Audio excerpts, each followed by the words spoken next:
We're going to start off with Friday's action. We had the heavyweights. This was from Wichita, Kansas. This was on BLK Prime. And this was the return of the heavyweight champion Deontay Wilder versus Tyrrell Herndon. Deontay Wilder's first fight back in over a year since his knockout loss to Zhang. He had 2 fights lost in a row coming into this one.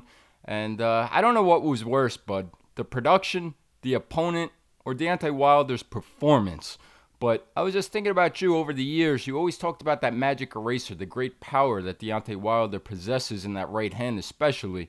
But you also said for many years, he doesn't know how to fight. He never learned how to fight. He never was refined. He was never developed. Well, first of all, full disclosure. Full disclosure. I picked Wilder to win. Figured the eraser would take care of a lot of sins.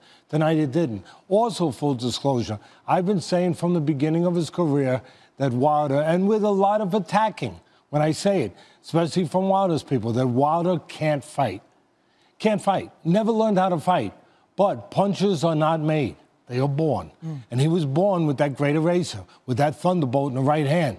But tonight, it wasn't there to pull him out of the fire. And to me, it looked like the same old Deontay Wilder at 39 years of age. He had a new trainer in his corner in Don House, parted ways with Malik Scott, and I didn't see any change. Like I said, the same old Wilder, pushing his jab, not snapping it, not controlling range or distance, and then winging big, reckless, powerful shots.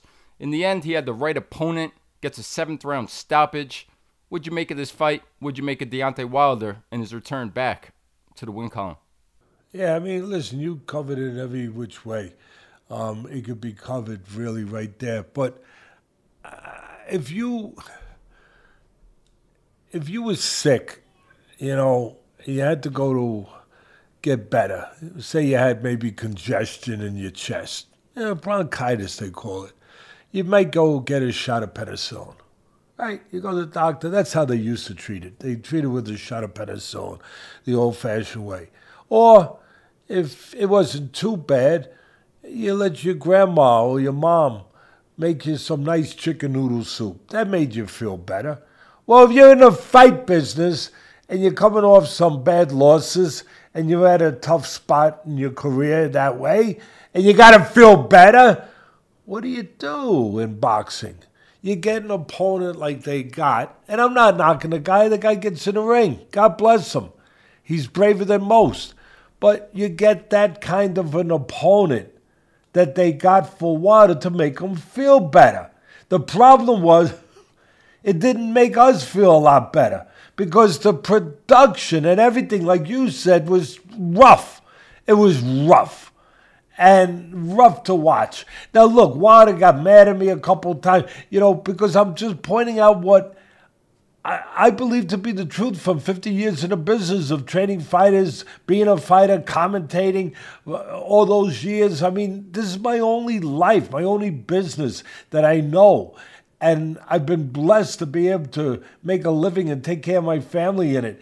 And I said years ago on ESPN, I broke it down on film, the things that, you know, he does, he never learned how to do, which is keep balance, you know, be in position to throw the jab where he can do things off the jab. You know, he never learned how to do more things off the jab. I give him credit. He tried to use the left hook a little bit more the other night. But I thought that for me, with that length, with that athleticism, with that height, with that God-given power that he has, punches are born and not made, you know, he has that power.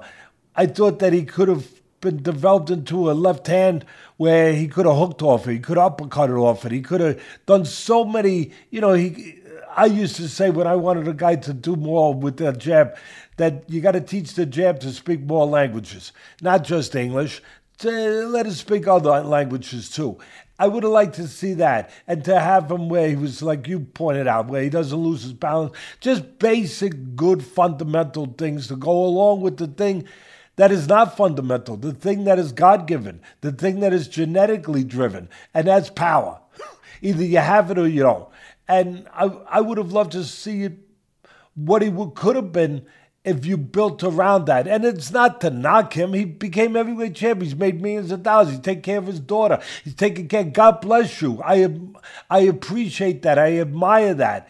I'm happy for you as a human being that you're able to do. We're just pointing out truths here. That's what this show is about. At the end of the day, the one thing I got to say about Wilder, though, he always had heart. He always had a lot of heart.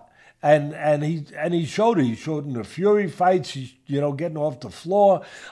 He's shown it throughout his career. But as much as I have no problem throwing all these accolades at him in the ways that they should be thrown at him because they're the truth, I have no problem pointing out the other things that you started this with, that he hasn't learned the basics. He never had anybody teach him the basics of boxing. But you know what? He's done pretty damn good. It was a combination of matchmaking, good management, and power and heart. He's got a list of guys like everybody does, of fighters on that list that you're not gonna find in. You're not going to find the Hall of Fame of boxing. Yeah, he's got a list of guys that you build a record with, which all fighters do, especially heavyweights. But when he's also fought the guys he's fought that are top guys, mostly Fury. And like I said, he's got a draw. He's got 2 losses with him, but he showed nothing but heart with him. At the end of the day, he's coming back. He'll still be dangerous with the right hand, but at this point in his career, you wonder exactly who it is that they'll be able to match him up with. They've put a couple names out there, and no matter how you dress it up, it'll probably, we're looking at obviously a farewell as far as going out on his own time. His own way, that he doesn't want to be forced out of the pit. And that's what everybody deserves. Everybody deserves that right to go out when they want to go out. And he's, like I said, he's had a marvelous career. And we'll see where it ends. But that's about all you can say about that fight. That was, I paid for the Prime, BLK Prime, so I could watch it. And I never got to watch it. It kept cutting out. I mean, it was unbelievable. The production of this thing, I don't know how they run things. It kept cutting out on me. And then finally, you saved me. You sent me over a live stream that some guy was doing from, I don't know where he was doing it from, but it was his feed, and he was talking in the background. It was actually, he was better than some of the commentators. He was funny, at least. He was funny. He was comedy relief, and he was honest. He was saying this stuff. He was using words that were a little rougher than the ones I'm using, but he's like, what the freak is going on over here? Anyway, we got through it. Yeah, it was tough production.